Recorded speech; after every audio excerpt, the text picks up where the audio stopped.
മുംബൈയിൽ ബസ് അപകടത്തിൽ 4 മരണം, 29 പേർക്ക് പരിക്ക്. നിയന്ത്രണം വിട്ട ബസ് കാൽനട യാത്രക്കാർക്കും വാഹനങ്ങൾക്കും ഇടയിലേക്ക് ഇടിച്ചു കയറിയാണ് അപകടമുണ്ടായത്. പ്രേംലാൽ അവിടെ നിന്ന് നമ്മൾക്ക് മുമ്പിലേക്ക് വിവരങ്ങളുമായി ചേരുന്നുണ്ട്. പ്രേംലാൽ, ഈ അപകടത്തെക്കുറിച്ച് വിശദാംശങ്ങൾ.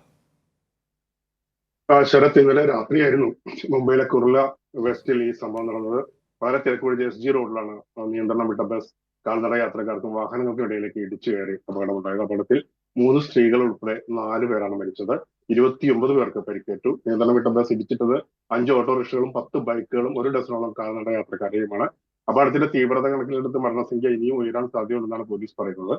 ബ്രേക്ക് തകർന്നാണ് ബസിന്റെ നിയന്ത്രണം നഷ്ടപ്പെടാൻ കാരണമായി ഡ്രൈവർ നൽകിയ മൊഴി.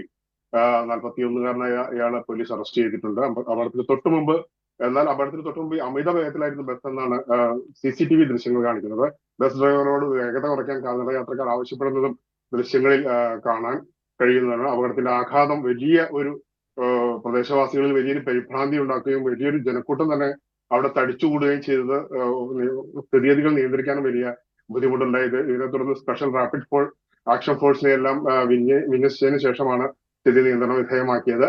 അപകടത്തിന്റെ കാരണം ഇനിയും വ്യക്തമല്ല. ഇത് യന്ത്ര തകരാറായിരുന്നോ അതോ മാനുഷികമായ പിഴവായിരുന്നോ എന്നുള്ള കാര്യങ്ങളെല്ലാം അന്വേഷിച്ചുകൊണ്ടിരിക്കുകയാണ് പോലീസ്. പോലീസ് ഡ്രൈവറെ കസ്റ്റഡിയിലെടുത്ത് ചോദ്യം ചെയ്തുകൊണ്ടിരിക്കുകയാണ്. വാഹനം പരിശോധിക്കാൻ RTO വിദഗ്ധരെയും മറ്റ് എഞ്ചിനീയർമാരെയും എല്ലാം ഏർപ്പാട് ചെയ്തിട്ടുണ്ട്. കൂടുതൽ വിവരങ്ങൾ ലഭ്യമല്ല. ശരി പ്രേംലാൽ.